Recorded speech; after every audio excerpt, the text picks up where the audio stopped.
إن الحمد لله نحمده ونستعينه ونستغفره ونعوذ بالله من شرور أنفسنا ومن سيئات أعمالنا من يهد الله فلا مضل له ومن يضلل فلا هادي له وأشهد أن لا إله إلا الله وحده لا شريك له وأشهد أن محمدا عبده ورسوله أما بعد يا أيها الذين آمنوا اتقوا الله حق تقاته ولا تموتن إلا وأنتم مسلمون يا أيها الناس اتقوا ربكم الذي خلقكم من نفس واحدة وخلق منها زوجها وبث منهما رجالا كثيرا ونساء واتقوا الله الذي تساءلون به والأرحام إن الله كان عليكم رقيبا يا أيها الذين آمنوا اتقوا الله وقولوا قولا سديدا يصلح لكم أعمالكم ويغفر لكم ذنوبكم ومن يطع الله ورسوله فقد فاز فوزا عظيما أما بعد إن أصدق الكتاب كلام الله وخير الهدي هدي محمد صلى الله عليه وسلم وشر الأمور محدثاتها وكل محدثة بدعة وكل بدعة ضلالة وكل ضلالة في النار ثم أما بعد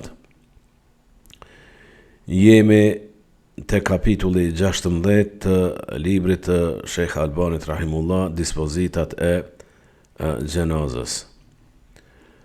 Kapitullin 16 ka emërtu ma yantafi'u bihi al-mayyit, me çka është ajo me çka përfiton i vdekuri. Prej cilave gjanave që i bën dobi të vdekurit. Kupto pra me përfituaj pas që ka vdek. I vdekuri përfiton fillimisht, do ta shohim më vonë për veprat e tij,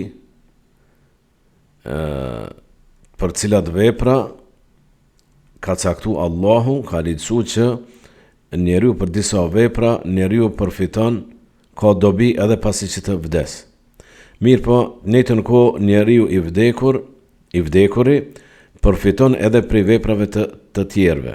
Pra, duhet të ceket se nuk mundet i vdekur me ndihmu të gjallit, por i gjalli i ndihmon të vdekurit. Nuk mundet me i bo as dam as dobi i vdekurit të gjallit, por i gjalli i bën dobi të vdekurit. Për fat keq, ata cilët shkojnë në përtyrbe ndryshme, në përteqe, në pranë varezave caktume, të rregullume, të ngritura, e të ndriqume, e kështu me radhë, cilat gjana janë krejt kena cekë edhe për vare, janë ndalume edhe kërkojmë prej atij të vdekurit ndihmë, e ai as që mundet me i ndëgju, ma ente bi muslimin fil qubur, nuk mundesh ti me i dhon ndëgjimin atij cili është i vdekur, ai nuk ndëgjon, nuk nin. Ti shkon që dikush prej varet ndihmon, pa kur far dyshimi, ai prioriteti kishte taku Muhamedit sallallahu alaihi wasallam. Por pasi që as ai s'mundet prej varet me ndihmu, atër kusht e tërmunët. Pra është e kundërta, i gjalli i ndihmon të vdekurit. Edhe ato me disa gjana mundet me pas dobi i vdekur prej të gjallit. Ato janë disa vepra. E para, duaja e muslimanit çka i bën atij i cili ka vdek. Kuptohet nëse plotson kushtet e pranimit të duas. Allah fuqiplot thot në Kur'an, Sura Al-Hashr, ajeti 10, وَالَّذِينَ جَاءُوا مِنْ بَعْدِهِمْ يَقُولُونَ رَبَّنَا اغْفِرْ لَنَا وَلِإِخْوَانِنَا الَّذِينَ سَبَقُونَا بِالْإِيمَانِ وَلَا تَجْعَلْ فِي قُلُوبِنَا غِلًّا لِلَّذِينَ آمَنُوا رَبَّنَا إِنَّكَ رَؤُوفٌ رَحِيمٌ. Ata që vijnë pas tyre, pra besimtarët, ka disa mendime të alimave të tefsirit, kush janë këta? Disa alima kanë thonë se këta janë çdo musliman deri në ditën e Kiametit. Disa të tjerë kanë thonë jo, kjo vlen për ata të cilët ma vonë janë bo musliman pas muhaxhirëve dhe ensarëve. Sido që të jetë, ata të devotshmit, të sinqertit thonë, kështu Allah i përshkruan, e ku e përshkruan dikend Allah, aty pa kurfar dyshimi se është e vërtet. Ata thonë, Zoti ynë, na fal neve dhe vllazërit tanë që kanë qenë para nesh në besim, të cilët pra na kanë paraprim me besim. Dhe mos fut në zemrat tona urrejtje ndaj tyne që kanë besuar, ndaj besimtarëve. E as ndoni xhelozi, As ndoni smir prej ty me pas mirë inat për ta, pra kur fart keqe mos kem për ata. O Allah, o Zoti jon, vërtet që ti je shumë i butë, dashamirës, edhe je shumë mëshirus, mëshirplot. Sa i përket haditheve, ka shumë hadithe, disa janë përmend në këta kapituj, përpashmë për 15 kapituj, pra thamë se kjo është kapitulli 16, mirë po, disa do t'i përmendim edhe këto, thotë Shej Albani, rahimahullah. Da'watul mar'i al-muslimi li akhihi bi dhahri al-ghaibi mustajabetun. Kur bën, thot i dërguari sallallahu alaihi wasallam, kur bën besimtari, për vllain e tij besimtar, në jo prezencë të tij, bën dua për të, ajo dua pranohet, edhe në kokë të tij është një melek i ngarkuar nga Allah subhanahu wa taala. Edhe sa herë që dikush, ndonjë musliman, bën dua për një vëlla të tij musliman, pa ditaj të thojnë alimat, pa kërkuaj prej tina, qale el-melek el-muwakkel, do të thotë kjo melaqja, e të cilën e ka obligu, e të cilën e ka angazhu Allah subhanahu wa taala, wa leke bimithlin, edhe ty ashtu qoftë. Amin, ka transmetime amin, o leke bimithlin, edhe ty ashtu qoftë. Pra, në realitet, njeriu bën dua për veten e tij. Në realitet, ai e vërtet se po bën për vllahën e vet, po këto nëse bën me sinqeritet. Mirë po, kush përfiton më shumë? A ky i cili bën dua, a ai të cilit i bën dua ky? Padyshim se ky përfiton, i cili bën dua. Pse?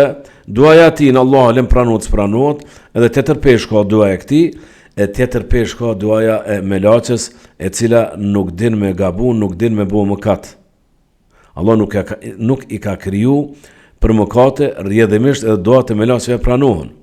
Pra, ti bën dua për vllahën ton, në jo prezencë të tij, nëse është i gjallë, e nëse ka vdek, kuptohet ai smurt me kon prezent, atëherë melaqja thot, të cilën Allahu e ka ngarku, e ka obligu, me një obligim, pra kjo melaqe shoqëron, mi kokirin, edhe thot amin, wa leke bimithlin, edhe ty ashtu qoftë. Pra, qysh ke bo do për ato, edhe për ty është kjo e pranume. Muslimi e transmeton kënë hadith, edhe Ebu Davudi, por te Muslimi ka disa transmetime, nga Derdaja transmetohet, këto më analt e transmetoj Ebu Derdaja, ndërsa tash Derdaja po thot, ka ardhë Safwan ibn Abdillah ibn Safwan. Safwan, nipi Safwanit. Safwani ka qenë sahabe, radhiyallahu anhu, djali i këtij Abdullah, e djali Abdullah gjithashtu Safwan. Pra e kanë gjitë emrin e babës vet. Ky Safwani për grua ka pas Derdan, çikën e Ebu Derdas.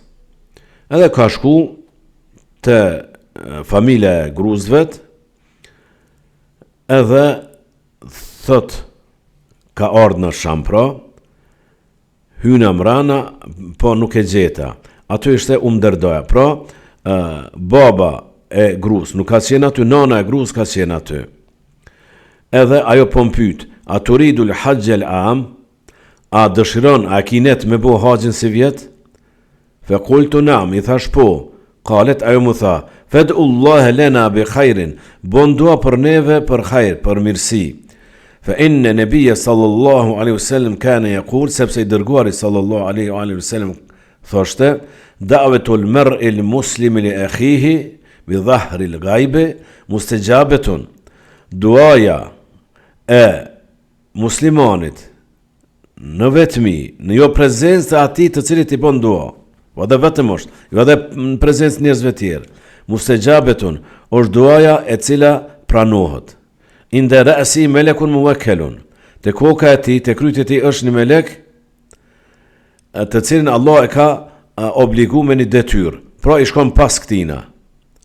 Kullema da'a li akhihi bi khairin, sa herë që të bën dua për vllahën e tij besimtar për të mirë, Qal el melek el muwakkel, do thot meleku të cilin Allahu pra e ka ngarku me këtë detyrë, amin wa laka bimithlin, amin, po edhe për ty ashtu qoftë. Allahu ekber. Pra tham kush po përfiton këtu pa kur far dyshimi, po shit se kush po përfiton, po përfiton ky i cili bën dua, sepse tham ky bën dua për atë qoftë i gjallë, qoftë i dekur, ndërsa për këtë bën dua me lasja.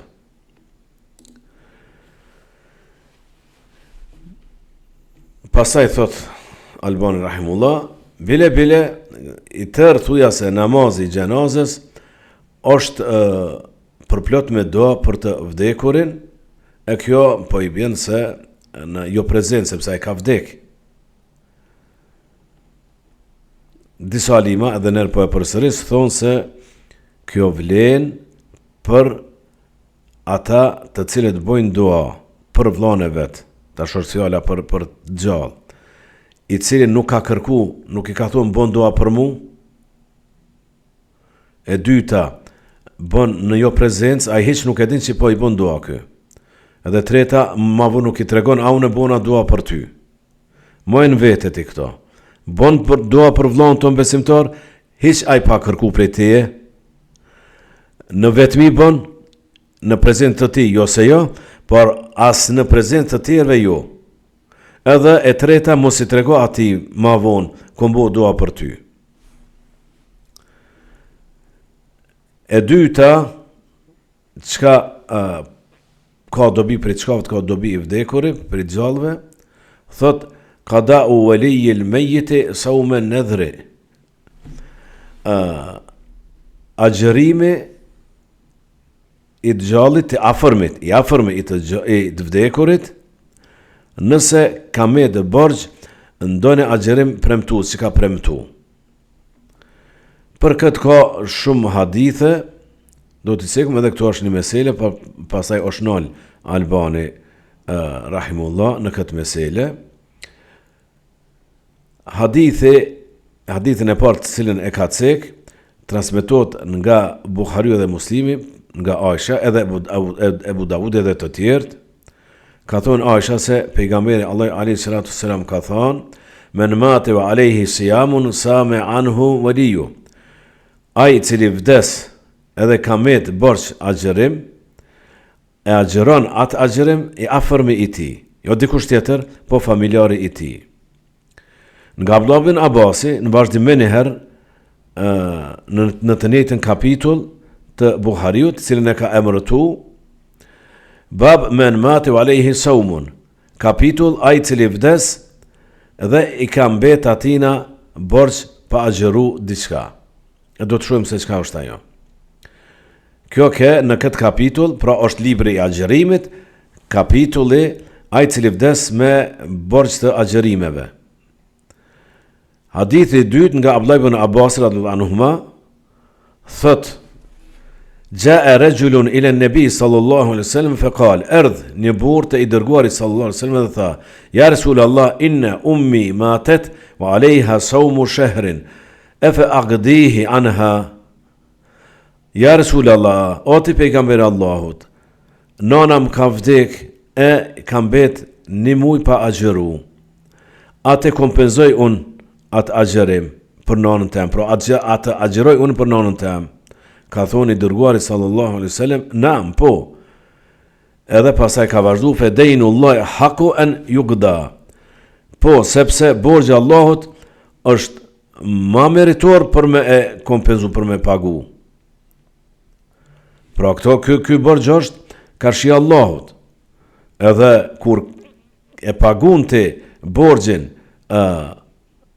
njerëzve, as më parë duhesh me pagu borxhin e Allahut subhanahu wa taala. Hadithe tjera, se tham këto hadithe transmetojnë Buhariu edhe Muslimi, nga Aisha atë hadithin e njëjtë, gjithashtu nga Abdullah ibn Abbasi,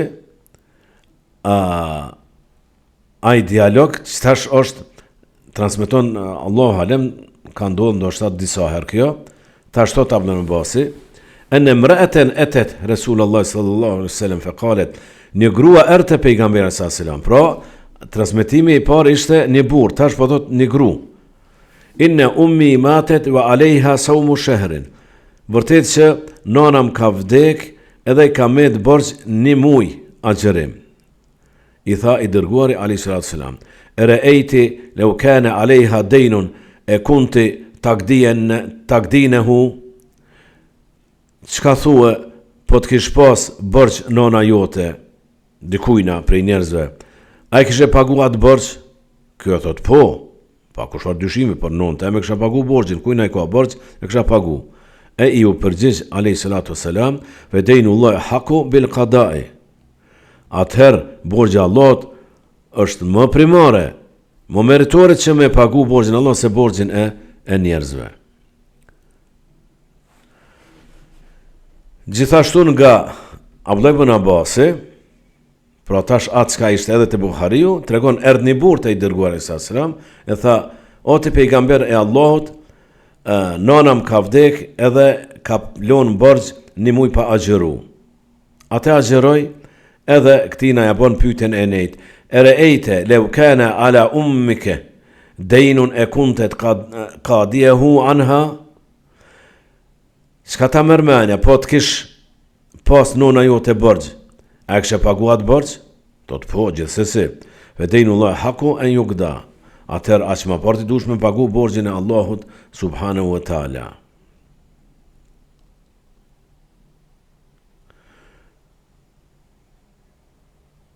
Edhe ka raste tjera edhe nga Burejde ibn Husayb, edhe nga I transmetohet, thot bejna ene gjalisun inde Resulullah a.s. derisa isha I ullur me të dërguan a.s. idh etethum ra'atun faqalet, erdh një grua dhe tha: inni tasaddaqtu ala ummi bi jariyatin wa innaha matet. Un I pata dhën nanës sime një robresh, pra ka fal, atëherë na duhet pa tjetër me u mundu me u kthy në atë mentalitet, në ato rrethana për 1500 vjetëve. Çfarë mentaliteti ka qenë e njerëzve edhe çfarë rrethanash kanë qenë, pra ka qenë sistemi sklavopronor, kanë mbretëru, njerëzit kanë pas sklav rob, kuptimin e ngushtë fjalës sklav rob. Por Islami ka fillu I pari në atë kohë me nxit njerëzit, me I josh njerëzit, me thonë se ka shumë sevap, me liru një rob, pa kompenzim, jo me shit, me liru, me thonë ti je I lirë, nuk je mu rob, ka shumë sevape. E këtë fjalë, me thonë para 1500 vjetëve, ka qenë ma tepër se revolucion. Në to rrethana. A njerëzit tjerë, cilë s'kan besu, nuk kanë mujt me përbi këtë fjalë, nuk kanë mujt me kuptu këtë fjalë. Çka ka flet ky njeri? Qysh lirohet robi? Robi është rob, sklav është sklav. Edhe pasive që e përmenda, Aliu radhiyallahu anhu ka qenë duke shku për Bajram, namaz e ka pas me veti Hasanin, djalin e vet, edhe një sklav, djali I ri Kamber. Edhe të dytë kanë qenë njësoj të veshur. Djali edhe sklavi, robi. Kanë pyet, ja emirin mu'minin, pra kjo ka ndodhur në kohën kur ka qenë halifa Aliu radhiyallahu anhu. O ti udhëheqësi muslimanëve, çka është kjo kështu? E ke vesh robin, sklavin, me tesha ma të bukura, ma të mira, të reja për Bajram, sikur se djalin. Pashallah mos të këshani pejgamberin alayhis salam, nuk e kësha bo këto. Çka ka thonë Resulullah sallallahu alaihi wasallam? Ka thonë, robt e ju të hajnë e të pinë, ju çka hani e pini. Veshni ata ashtu ju që ju zhvisheni. Kjo ka qenë ma tepër se revolucion atë ku me thonë. Allahu Ekber. Edhe tash, kjo grupo thot, nonës, si sadaka, I kam dhonë, ja kam dhuru një robresh. Mi po nona vdesin ndërkohë. Edhe po thotë pejgamberi sallallahu alaihi wasallam, wajaba ajruki, ti e ki shpërblimin që e ki dhonë nonës, që e ki dhuru, për atë dhurat. Raddaha alayka al-mirath. Mirë po trashëgimia ty ta ka kthy tash. Nonës ja ki dhonë ti, një ty të ka shku në vend, po nona vdiq, tash çka ndodh me këtë robresh, tash trashëgimia ty po ta kthen. Po thot tash kjo vazhdon, ja Resulullah, innahu kana alaiha sawmu shahrin, afa asumu anha. O ti pejgamber Allahut, ajo ka pas edhe diçka tjetër, ka pas një borx me agjëru një muj, ata agjëroj për atë, sumi anha, po agjëro për atë. Po vazhdon e treta, innaha lam tahujja qat, afa ahujju anha, ajo ku nuk e ka bo haxhin, a të bëj haxh për te, hujji anha, po bone haxhin për te, pra për nonën tënde. Ndërsa Ebu Davudi e transmeton këto, edhe pastaj thot, mërtet kthehem ma vonë te kjo kthehem. Ma vonë te fjala e Abu Davudit, çka transmet nga Ahmed ibn Hanbali rahimullah. Allah të gjithë i mëshiroft. Hadithet të njëjta i ka regjistru edhe Abu Davudi, sikurse Buhariu edhe Muslimi. Ka transmetime ndryshme, ka njëherë djali, një transmetim qika, një transmetim nana, një transmetim motra. Pra kjo nënkuptohet se ka ndodhur disa herë, edhe disa, po mendoj, ka ndodhur pyetja, e kanë parashtruar sahabët disa herë për gjithë secili ose gjithë secila për rastin e vet veçantë. E këto hadithe i ka cek Albani, edhe një tjetër hadith e ka cek, të cilin e transmetojnë Buhariu edhe Muslimi gjithashtu.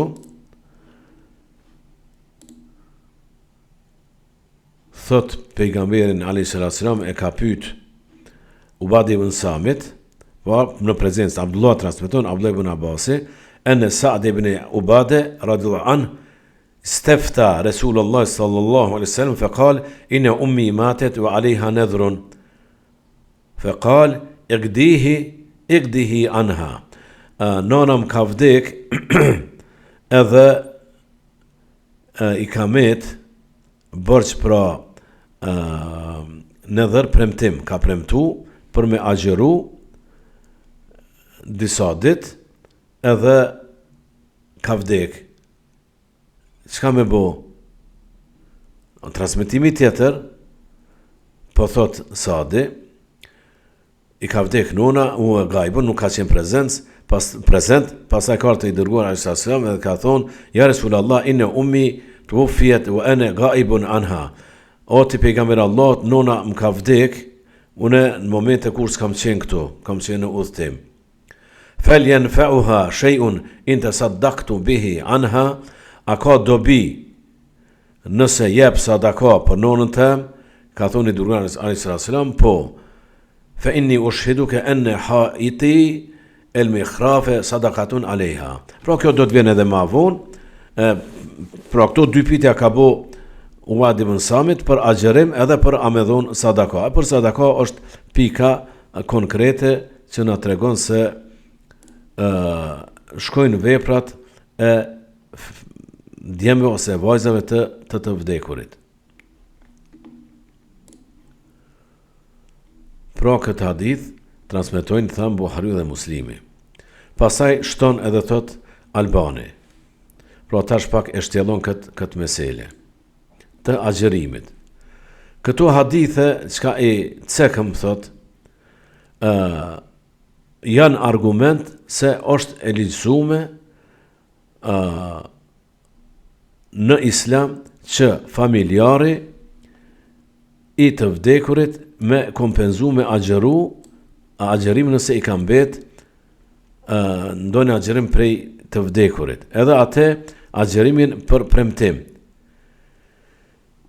Edhe pse hadithi i parë cilën e cekëm nga Aisha radhiyallahu anha nën kupton e ka kuptimin e përgjithshëm, pra edhe për Ramazan edhe për agjerime tjera.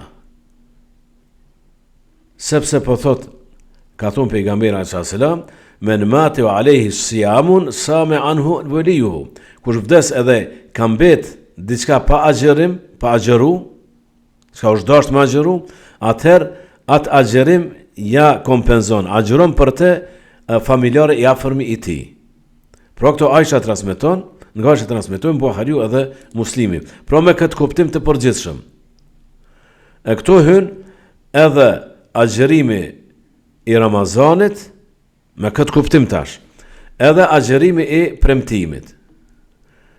Këtë mendim e ka Shafiu edhe Ibn Hazmi. Pra me dhëbi Ibn Hazmit është ky çdo agjerim, qoftë Ramazanit, qoftë premtimit, të cilën e ka pas me agjeru, e ka vdek, nuk ka agjeru, atëherë agjeron i afërmi i tij.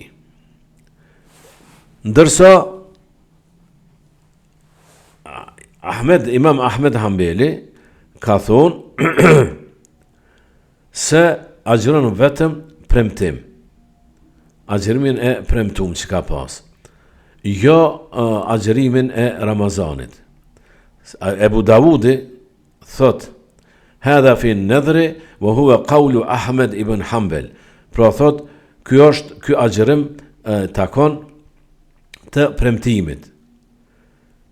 Nëse ka premtu, do ta shohim edhe rastin konkret për çka është fjala. Pra thot sami'tu Ahmed ibn Hanbal qal la yusamu anil mayt illa fi an-nadhr. Nuk agjerohet, ja fërmi, nuk agjeron për vdekurin vetëm se nëse ka premtu. Argumenti ku është për këto? Thot Amre, një prej grave tabiine edhe ajo, nona e ti ka vdek edhe ka met borç Ramazani pa agjeru. Edhe ka thonë Aishes, aqdihi anha, atë kompenzoj, atë agjeru për nonën tem Ramazanin? Qalet, tha Aisha, la, jo, bel të saddaqi anha me kane kulli jomin nisfe sa'in ala kulli miskinin. Jo, mirë, po për çdo ditë të Ramazanit, çka s'ka mri me agjeru, nona jote, jep fidje. Pra e ka tregu sasinë e çfarë ushqimi i jep. Këtë e transmetojnë disa alima të hadithit edhe thot Albani se është hadithi sahih. Gjithashtu, Said ibn Gjubejri transmeton, thot nga Abdullah ibn Abasi radiallahu anhuma. E kam pyet Abdullah ibn Abbasin, idha merida, po thot Abdullah, po e pyet. Idha merida al-rajulu fi Ramadan, thumma mate wa lam yasum. Nëse njeriu sëmuret në Ramazan, edhe pastaj vdes, edhe nuk e ka agjeru Ramazanin, qoftë një pjesë nuk e ka agjeru, qoftë kur gjë nuk ka agjeru për Ramazan, por asë një ditë nuk ka agjeru. Ka thonë, ut'im anhu wa lam yakun alayhi qada'un. Vetëm jep ushqim për të, u përgjigj Abdullah ibn Abbasi, e nuk agjeron, nuk kompenzon. Wa in kana alayhi nadhrun qada anhu waliyuhu. Pra e ka dallimin Abdullah ibn Abbasi. Edhe një herë thot Abdullah ibn Abbasi, nëse njeriu sëmuret në Ramazan, edhe vdes pa agjeru Ramazanin, qoftë tërësisht, qoftë pjesërisht, për ato ditë që nuk i ka agjeru, lem jesum, nuk agjeron, ja fërmi, për të vdekurin. Edhe ut'im anhu, vetëm jep ushqim varfërve, si kompenzim për ato ditë të cilat nuk i ka agjeru, por për cilat ka qenë gjallë. Se nëse shembull, ka hyrë Ramazani, edhe ai vetëm se ka gjetë smut Ramazani, dikon ditën e 10-15 ka vdek, atëherë paguhet ushqim vetëm për ato ditë cilat nuk i ka agjeru duke qenë gjallë. Nuk paguhet i të Ramazani, se njeri i vdeku nuk ngarkohet, nuk e ka obligim me agjeru. Pra këto është qëllimi. Po tash njeri të personi tjetër. U in kana alayhi nadhrun, por nëse ka pas premtim Shembull, o Allah, nëse na plotson këtë dëshirë, nëse më realizohet ky plan, nëse fitoj këtu, nëse bëhet kjo, nëse bëhet ajo. Edhe po premtoj se kam agjëru 3 ditë, 7 ditë, 10 ditë. Edhe vdes nuk i agjëron këto ditë, atëherë e kanë obligim pasardhës të afërmit e tij me agjëru ato ditë të cilat i ka pasë si premtim. Pra këtu është fjala.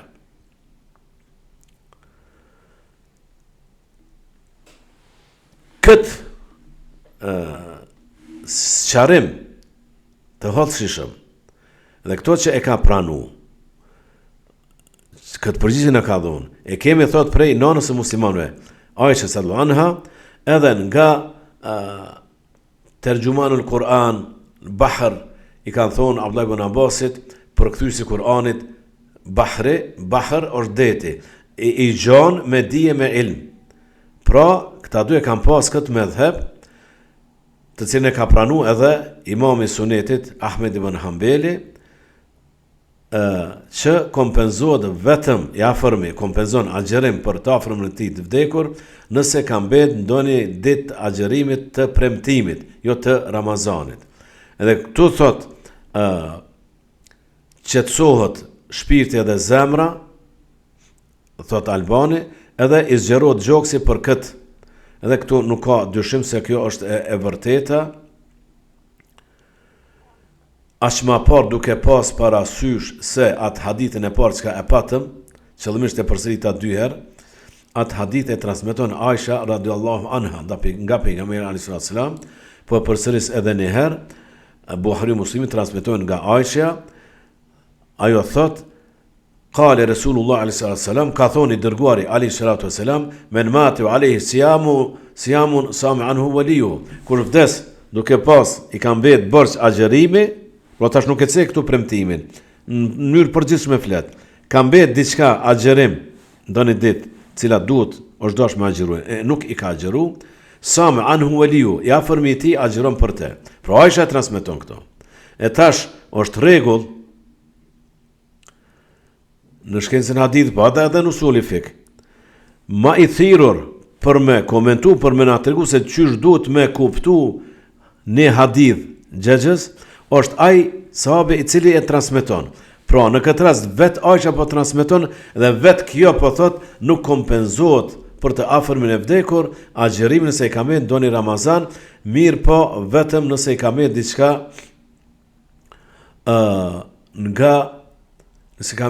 nga agjërimi i premtimit. Ka premtuar me agjëru edhe nuk ka mrit me agjëru edhe ka vdek. Është një rast transmetohet se një prej grave sahabikeve ka hyp në anije edhe ka thonë, o Allah, ndet, o friksu, edhe është friksu se ndeti, nuk o mësu me hyp ndeti, me anije, me lundru ndet, o Allah, nëse shpëtoj dal prej detit, gjallë, po premtoj se këma agjëru 1 muj. Edhe ka shpëtu, pra ka dal, ka lundru anija, nuk ka pas doni havarin, doni prishe, diçka, atëherë ka vdek edhe është dosht pasardhës e tij, të afërmit e tij me agjëru, me kompenzu atë 1 muj. Ajo ka premtuar pra 1 muj. E mundo tash Allah halim këtu që po përmendet 1 muj, ka met nona ime, dikush ka thonë, dikush motra, me agjëru 1 muj. Mundot që ky rast ka qenë Allah alim, si do që thetë, ky rast ka ndodhë edhe këto e marrin si argument që fjala është për agjërim të premtimit, kompenzim të agjërimit të premtimit, ajo diçka jo të Ramazanit. Ibn al-Qayyim al-Jawziyyu thotë rahimullah në librin e tij Ilamul Muwaqqi'in, pasi që i ka cek këto hadithe, pastaj po thotë fa ta'ifatun hamalat hadha ala umumihi wa itlaqihi. Një grup i alimave e kanë marrë këtë hadith, pra është fjallat e hadithi e Aishës te Buhari Muslimi, në kuptimin e përgjithshëm vlen edhe për premtim, edhe për Ramazan. Wa abet ta'ifatun dhalike wa qalet la yusamu anhu nadhrun wala fardun. Ndërsa grupi i dytë i alimave kanë thonë nuk ka nevojë me kompenzu, me agjeru për të vdekurin, as për Ramazan nëse i ka met, as për premtim. Grupi i tretë i alimave e kanë dallu këto, kanë thonë agjerohet, kompenzohet për të vdekur nëse i ka met agjerimi i premtimit. Ndërsa nuk agjerohet nga për atë nëse i ka met Ramazani ose ndonjë ditë të Ramazanit pa agjeru. Sikurse që nuk falet për atë i cili nuk është fal. Këtë mendim e ka thot Ibn Qayyim Jauziu, ky është medhhebi Abdullah ibn Abbasit, edhe nxënësave të tij, ky është ajo e vërteta, pra ka edhe Aisha radhiyallahu anha këtë medhheb. Ky është e vërtetë sepse obligimi, farzi i agjerimit të Ramazanit gjaren me gjera sala, është njësoj sikurse që ka vlen edhe për namazin.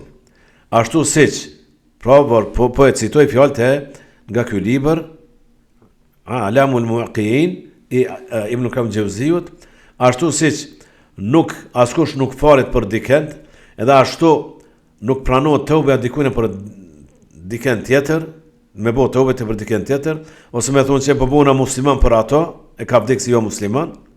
Ashtu edhe agjerimi thot nuk pranohet i Ramazanit me agjeru për te. Ndërsa sa i përket premtimit, kjo është me diçka që është lidh ai, i ka me të borxh.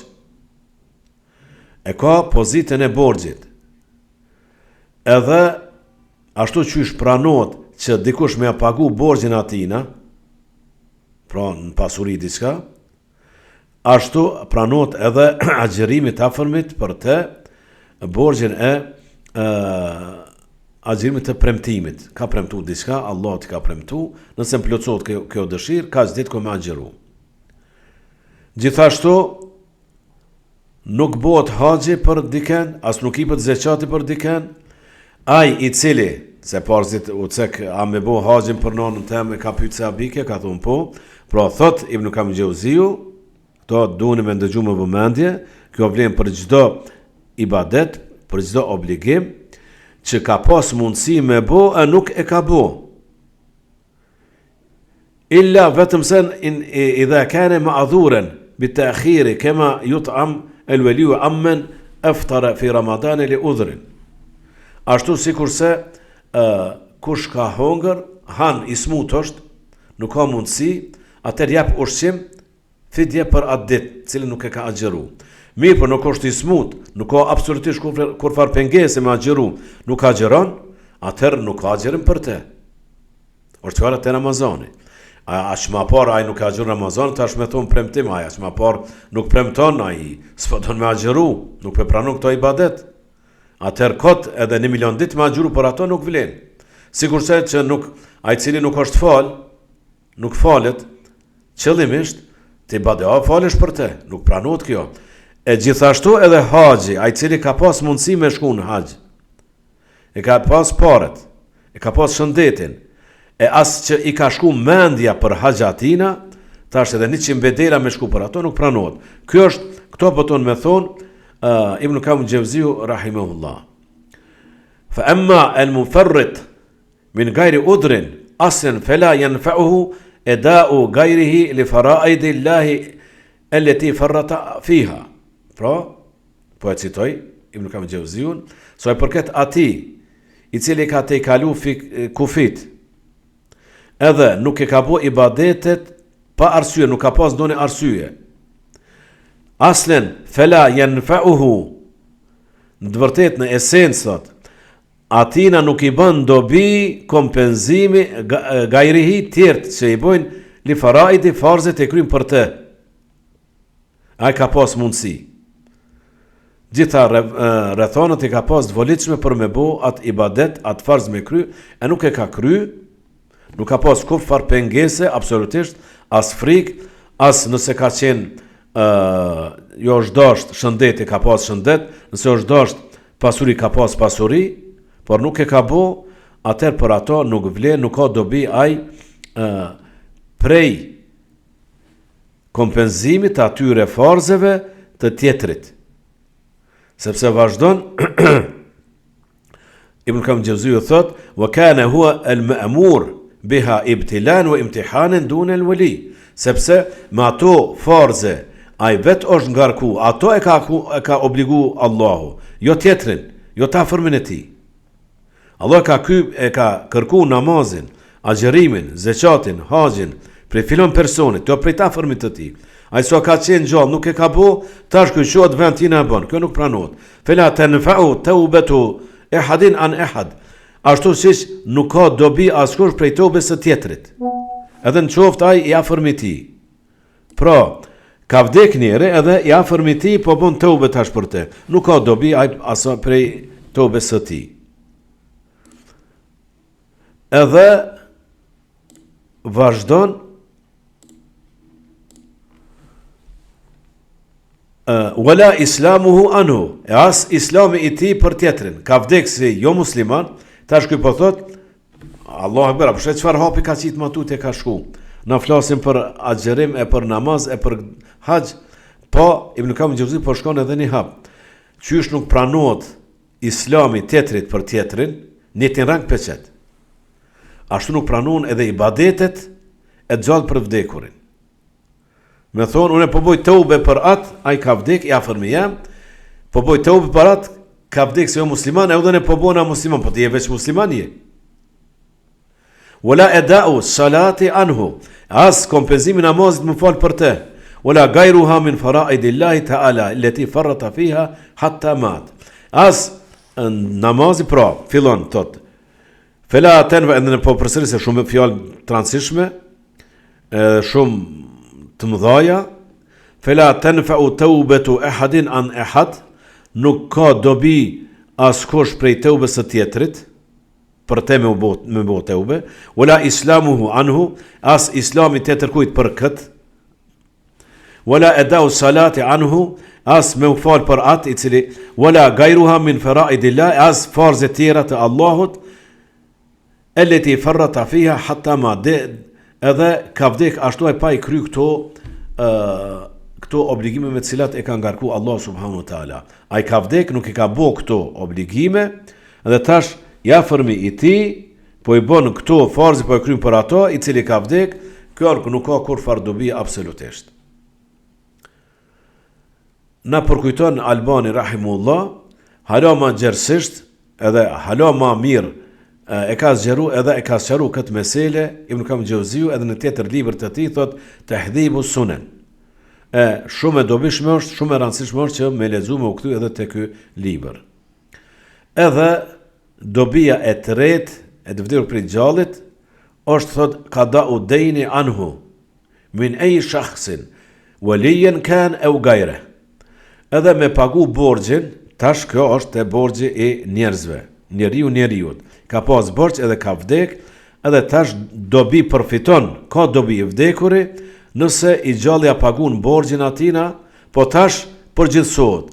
Qoftë i afërmi edhe nëse nuk e ka të afërm, atëherë ka dobi prej pagimit të borxhit të tij. E këto në meselet më të përparshme, s'po më kujtohet saktësisht me cilin numër ke kapitulli, më gjersisht edhe më hollësisht e kena sqaruar këto me hadithe konkrete se shembull Ebu Katate që ka pas, ka thonë unë janë e pranoj e marr përsipër me pagu filanit 2 dinar borxh, se për ndryshe nuk ka desh me afal xhenazën Resulullah, namazin e xhenazës Resulullah alayhi salam. Wallahu ta'ala alim, wa sallallahu ala nabiyyina Muhammedin wa ala alihi wa sahbihi ajma'in, wa akhiru da'wana alhamdulillahi rabbil alamin.